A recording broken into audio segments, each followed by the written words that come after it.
কৃষ্ণ নাম দিল প্রিয় বলরাম, রাখাল রাজা নাম রাখে ভক্ত শ্রীরাম।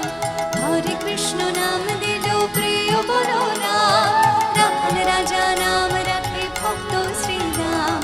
যশোদা জননী বলে জাত বাছা, যশোদা জননী বলে জাত বাছা। অষ্টতর শত নাম নীল নারায়ণ, অষ্টতর শত নাম নীল নারায়ণ। হরে কৃষ্ণ নাম দিল প্রিয় বলরাম, রাখাল রাজা নাম রাখে ভক্ত শ্রীরাম। হরে কৃষ্ণ নাম দিল প্রিয় বলরাম,